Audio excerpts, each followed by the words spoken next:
I've been seeing these pagan weekly questions floating around on YouTube, and I thought I'd give them a shot. Since I'm starting out, it kind of gives me a new topic every week to talk about.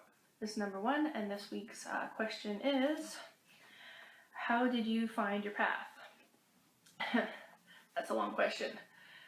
Let me first start out by saying, and I'm sure lots of other pagans can relate to this, is I've always been interested in folklore, occult, cryptozoology. As soon as I could learn how to read, I was reading books about folklore and cryptozoology, Loch Ness Monster, Bigfoot, all that type of stuff, paranormal stuff. I was always interested in reading about those.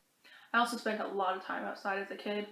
My grandparents had a farm, so I spent tons of time, just me and my grandparents' dog, running around the farm. My dad liked going fishing and camping a lot, so I spent lots of time, like my summers were out in the forest. I love being out in the forest. Since I always liked the paranormal and weird stuff,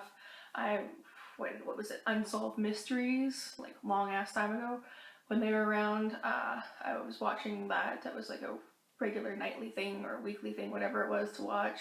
And there was an episode where they talked about real witches, and at that point I was like, oh, witches are actually real. They're not folklore, they're actual real people. And at that point I got a little interested. Still didn't know where to look for information, because school libraries typically don't have that information.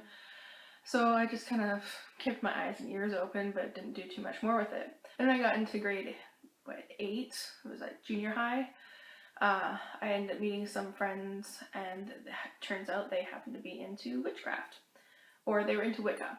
They kind of initiated themselves into Wicca, found stuff online through somebody else, and so I got initiated into Wicca with my small group of friends. We started off as, let's see, 1, 2, 3, 4. There's four or five of us. My friend's older sister eventually joined us, so 5.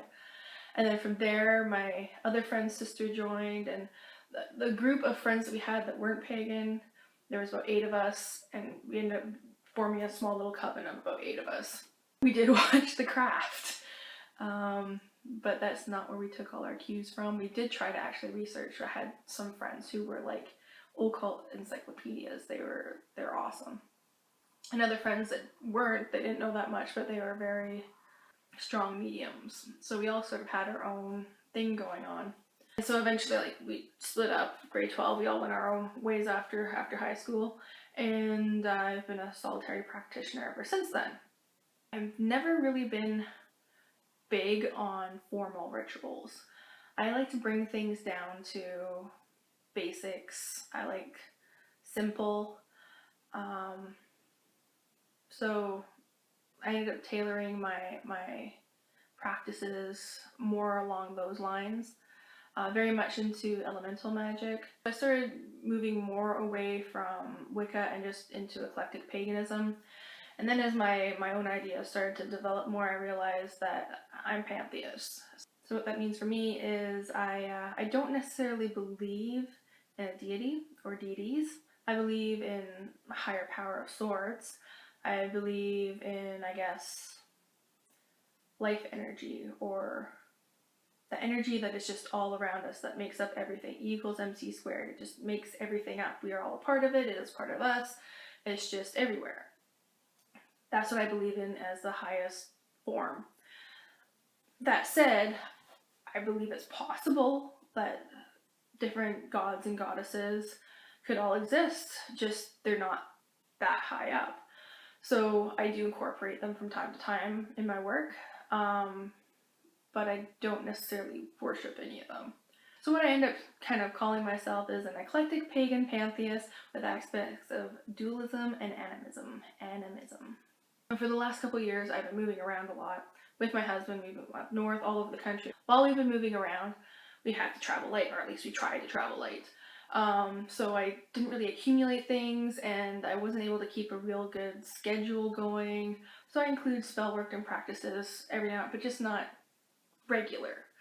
My husband's not pagan, or he's not even really spiritual, so I didn't typically practice around him because he wasn't interested in it. It's not something we could share together. I would just, on times when I was by myself, I'd do stuff if I felt like it.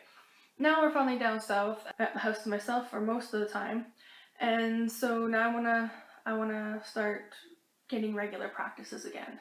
So that's kind of why I got YouTube going, is so that I have a focus. Hopefully YouTube vlogging will help regulate me and just keep me going in the right direction.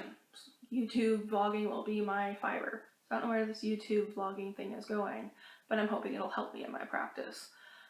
We'll see. So that's kind of where I'm at with my practice. That's kind of how I found it.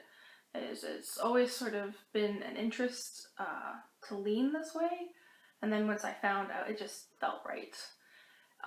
No other religion that I looked into fit me as well as paganism, and I do feel that a religion should fit the person, not the person trying to fit the religion. The only other spiritual theology that would come close to fitting me as paganism is maybe Buddhism.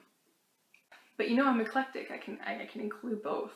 But one thing I would like to say is that since I decided to start trying to YouTube vlog, is I feel like I'm on the right track. So I don't know how long I'm going to be doing this. I don't know where it's going to lead, but hopefully it's going to lead me to the next step, or help support me in my next step in development. Well, at least I hope. Anyways, my camera's about to die. See you later.